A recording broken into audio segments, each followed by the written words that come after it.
salam, namo buddhaya, salam kebajikan. Perkenalkan, nama saya Desi Ristiana Saputri. Teman-teman semua bisa memanggil saya dengan sebutan Desi. Saya berasal dari kelas 1B semester 1 program studi D3 Penyiaran. Di video kali ini yang pastinya masih bersama Desi akan menjelaskan tentang Pancasila. Apa aja sih yang dijelasin Desi? Yang pertama, Pancasila sebagai pandangan hidup bangsa Indonesia. Yang kedua, Pancasila sebagai paradigma pembangunan, baik itu secara ideologi, politik, ekonomi, sosial budaya, dan pertahanan keamanan. Yang ketiga, Desi juga akan menjelaskan apa aja hak dan kewajiban warga negara berdasarkan Pancasila. Dan yang terakhir, Desi akan menjelaskan juga apa saja contoh dari kewajiban dan hak warga negara tersebut. Oke, di pembahasan pertama Desi akan membahas tentang bagaimana Pancasila sebagai pandangan hidup bangsa Indonesia. Jadi, Pancasila sebagai pandangan hidup bangsa Indonesia merupakan pedoman atau arah bagi setiap warga negara dalam bermasyarakat, bernegara, dan juga berbangsa. Selain itu juga Pancasila sebagai arah atau acuan bagi seluruh rakyat Indonesia dalam bersikap dan juga bertindak laku.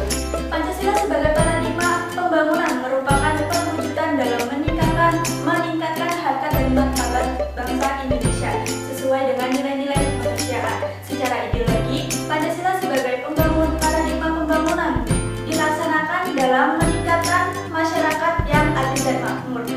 Selain itu juga tujuan bangsa Indonesia sudah tercantum dalam pembukaan Undang-Undang 1945. Tujuan negara yang pertama yaitu tujuan hukum formal, yang mana yaitu melindungi segenap bangsa Indonesia dan seluruh tumpah darah Indonesia. Yang kedua yaitu tujuan negara hukum material, yaitu memajukan kesejahteraan umum dan mencerdaskan kehidupan bangsa. Yang ketiga yaitu tujuan internasional, ikut melaksanakan ketertiban dunia dengan berdasarkan kemerdekaan, perdamaian abadi, dan keadilan sosial. Oke, yang kedua, Desi juga akan menjelaskan paradigma pembangunan berpolitik. Diharapkan supaya para elit politik dan penyelenggaranya memiliki sikap yang budi luhur, dan politik juga diharapkan kekuasaannya tertinggi terdapat pada rakyat, karena kekuasaan adalah dari rakyat, oleh rakyat, dan untuk rakyat.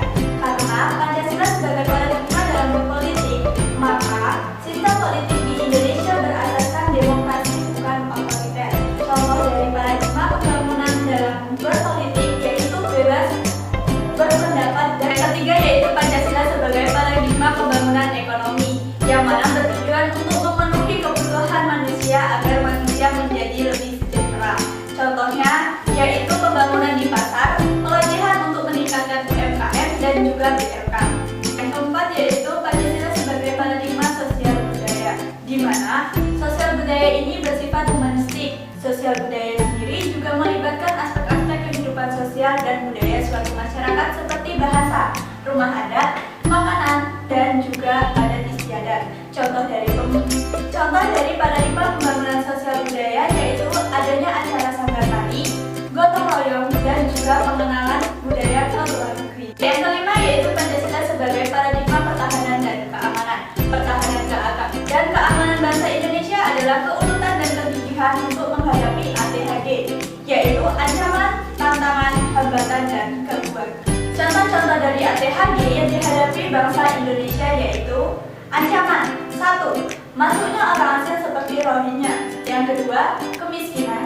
Dan yang ketiga yaitu teroris. Yang kedua yaitu tantangan. 1. Stunting. 2. Korupsi. Dan yang ketiga yaitu lapangan pekerjaan. Bagian dari yang hambatan yaitu 1. Kesenjangan sosial, 2. Masuknya budaya asing, dan 3. Infrastruktur yang belum merata.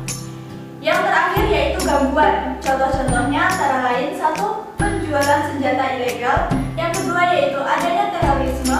Dan yang ketiga yaitu agresi militer. Ketiga, Desi juga akan menjelaskan tentang hak dan kewajiban warga negara berdasarkan Pancasila. Pengertian dari hak adalah kuasa atau hak istimewa untuk menerima atau melakukan sesuatu yang semestinya, dan hak tersebut tidak dapat dilakukan oleh pihak lainnya. Sedangkan kewajiban adalah beban untuk memberikan sesuatu yang semestinya diberikan atau dilakukan oleh pihak tertentu. Kewajiban ini tidak dapat digantikan oleh pihak lain dan pada prinsipnya dapat dituntut secara paksa oleh pihak yang berkepentingan. Yang terakhir yaitu contoh-contoh dari hak dan kewajiban berdasarkan Pancasila. Yang pertama yaitu sila ketuhanan yang Maha Esa. Haknya yaitu memeluk agama sesuai keyakinan. Yang kedua, hak untuk melaksanakan ibadah menurut kepercayaannya masing-masing. Dan yang ketiga yaitu hak bekerja sama antar umat beragama. Selanjutnya kewajiban. Yang pertama yaitu memberikan kebebasan untuk melaksanakan ibadah. Yang kedua saling bekerja sama dan tidak mengganggu tetangga yang berbeda agama. Dan yang terakhir yaitu kewajiban menghormati semua umat beragama.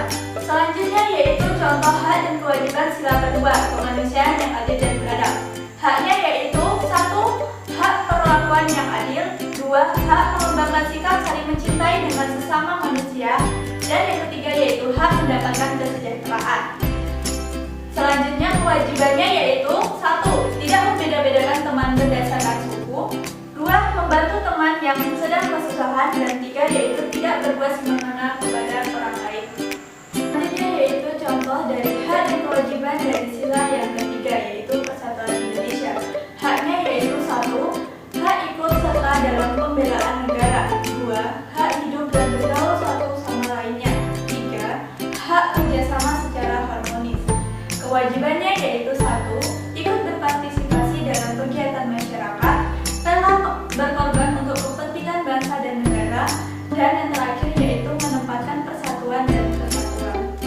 Selanjutnya yaitu contoh hak dan kewajiban dari sila keempat, kerakyatan yang dipimpin oleh hikmat kebijaksanaan dalam permusyawaratan perwakilan. Haknya yaitu 1. Hak mengeluarkan pendapat.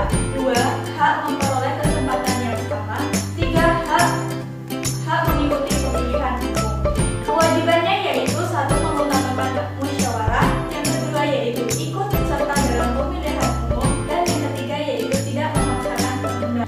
Dan yang terakhir yaitu sila yang kelima. Contohnya yaitu hak mendapatkan jaminan sosial.